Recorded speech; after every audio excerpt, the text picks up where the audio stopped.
These vessels, which have existed for more than a century, have developed into be enormous war vehicles. They must come to the surface eventually, but they can remain underwater until their food runs out.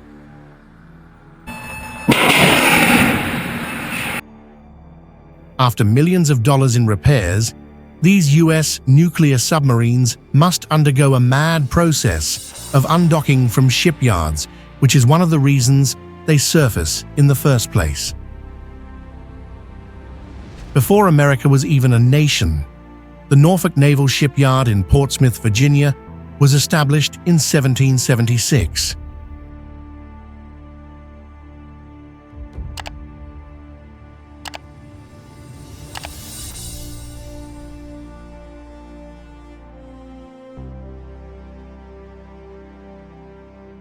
It was the site of the construction of America's first frigate.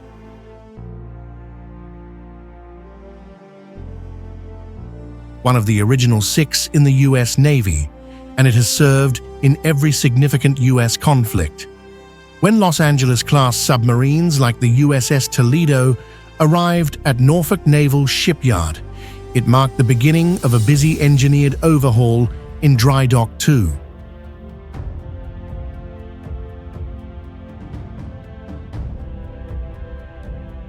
This massive maintenance project took roughly 437,000 workdays to complete and included fixing and replacing all major systems. But the submarine had to wait longer than expected at the pier while Dry Dock 2 received important infrastructure upgrades.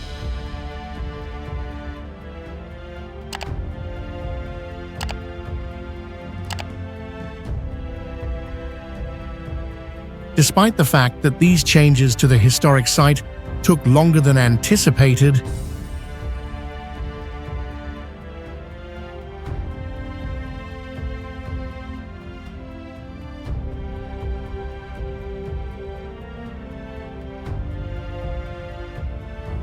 they were necessary to ensure that NNSSY could continue handling modern nuclear submarines. Removing nuclear submarines from dry docks requires extensive planning and coordination.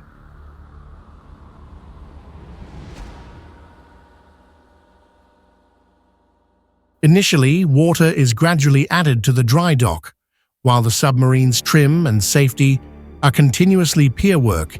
ERS uses heavy cables and winches to regulate how the ship moves, after tugboats carefully maneuver the submarine away from the pier once it is afloat. Before the new submarines are put into service, they must go through sea testing, and draft marks are constantly examined to make sure the ballast is in good condition.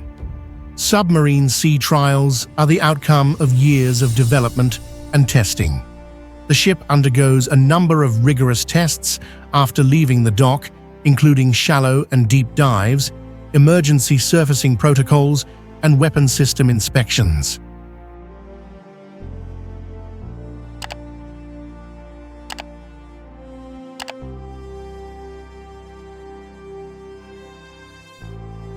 Prior to more challenging tests, the initial tests mostly concentrate on fundamental systems, including the nuclear plant's propulsion and life support performance. Analyze sonar systems handling of weapons and emergency procedures. The submarine can move at extremely steep angles, crash back, and travel at extremely high speeds. What's life like aboard one of these submarines? There's a rigorous 18-hour shift, 6 hours of on-watch, 6 hours of maintenance and training, and 6 hours of sleep if 3 sailors share 2 beds in the ship.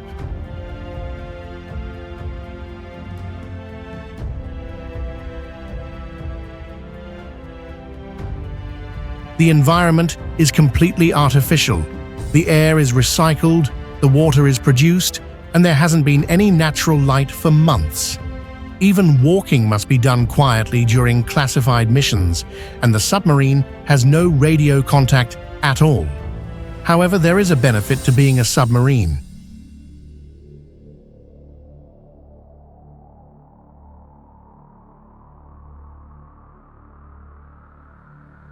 The food is surprisingly good, as culinary specialists prepare delicious meals every day to fit the crew's different watch hours.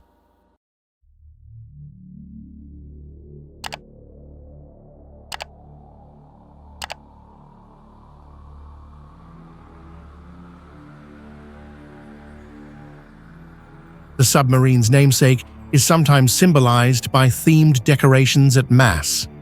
Prizes for state entertainment movie nights, game consoles, and exercise gear, but since there isn't an outside connection or internet access,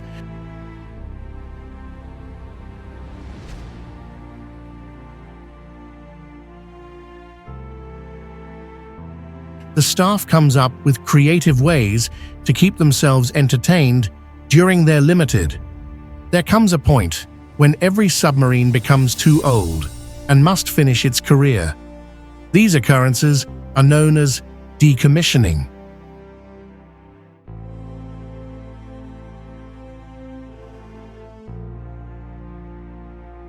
Leisure time is spent planning diversions like chess games and fitness competitions in between watch rotations.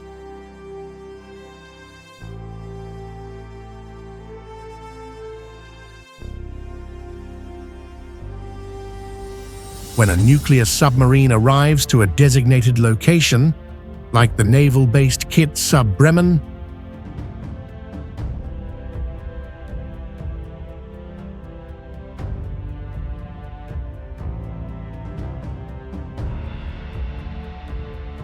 the decommissioning process starts.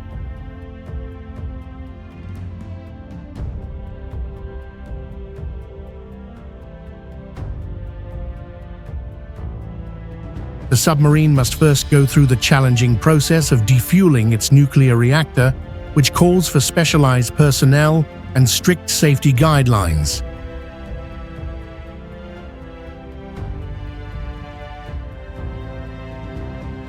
After that, the ship is dismantled, starting with the removal of armament systems and classified components. The nuclear reactor chamber is carefully sealed and delivered to specified storage facilities as a single unit. Important tools and supplies are retrieved and used in other vessels or, as far as I'm aware, to obtain blood.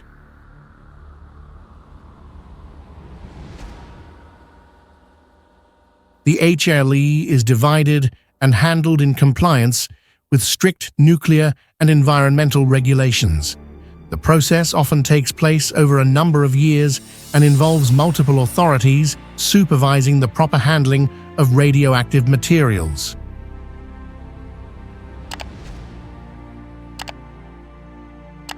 Dangerous materials and items that are classified. When the ship arrives at the shipyard, the Submarine Recycling Program Command is post-defueling. The process starts with a thorough cleaning of all systems and compartments, ensuring that radiation levels meet strict government standards. Teams carefully disassemble internal components while documenting and preserving historical items.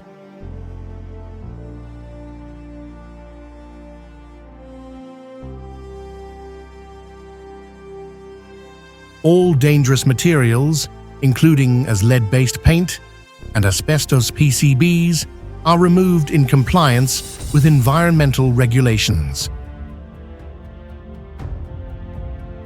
Equipment and precious metals are removed for recycling or use on other Navy vessels. During submarine decommissioning, the propulsion system of the submarine is disassembled under stringent nuclear regulatory supervision, and its various pieces are separated using a precise cutting process that uses a heat-cutting device.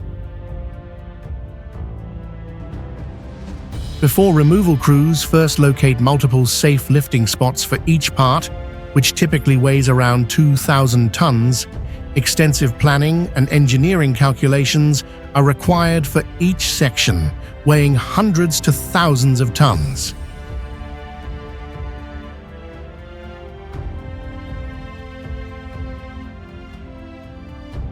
Due to its nuclear containment requirements, the reactor chamber requires careful planning. The HL cutting follows the precise lines that the engineers have drawn, ensuring structural integrity during the removal process.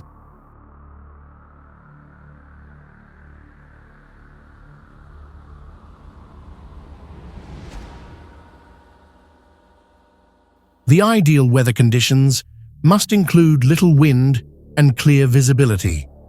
After separation, these significant sections are attached to specialized transport platforms or barges with multiple safety teams monitoring every aspect of the operation.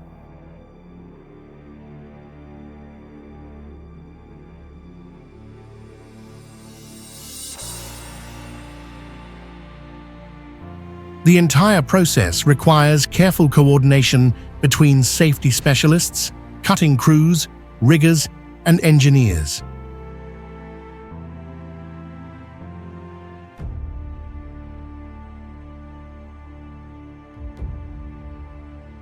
Before a single lift, Dr. May needs several days to prepare for each part removal surgery. Enormous.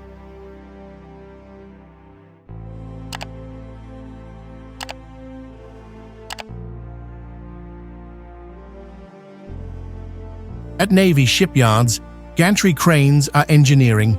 These giants, which can lift 3,500 tons, dominate the skyline and are designed to control parts of undersea hulls during the recycling process.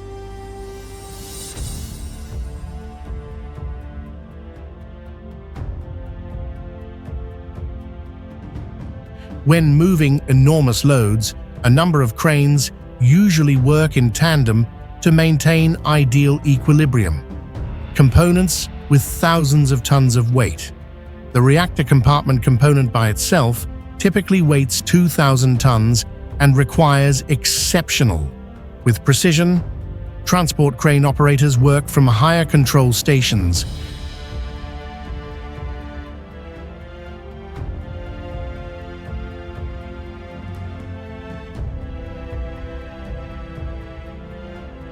Coordinating with ground crews via radio transmission and hand signals.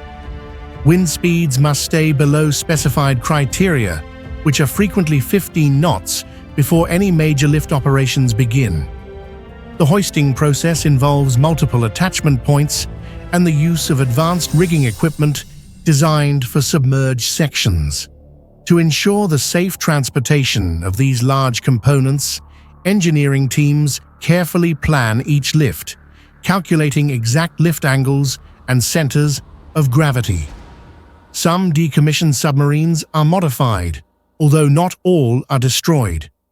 The conversion of nuclear submarines into additional training vessels represents a crucial extension of their useful lives. This complex process transforms operational vessels into permanent training platforms for the nuclear power training unit. Submarines go through major changes during this process. The vessel is frequently divided to make it easier to remove operational equipment while protecting crucial nuclear training components. For teaching purposes, the propulsion plant is typically left intact but modified, and new technologies are introduced to enable continuous pier-side operations. Include shore-based electrical and cooling services. Specialized hole penetrations are used to make it easier for students to enter, and the weapon systems are disassembled and reorganized into training areas and classrooms for monitoring purposes. These conversions ensure that upcoming nuclear operators have hands-on experience with actual reactor systems in controlled settings. As a deterrent, nuclear submarines are essential to maintaining world peace. They typically serve for decades, protecting sailors and fitting whatever amenities they can. When they are decommissioned, the majority of submarines are destroyed, but some continue their legacy by serving as training vessels. This concludes the video. I hope you found it entertaining. To ensure you don't miss any of our upcoming content, please subscribe to this channel. See you later.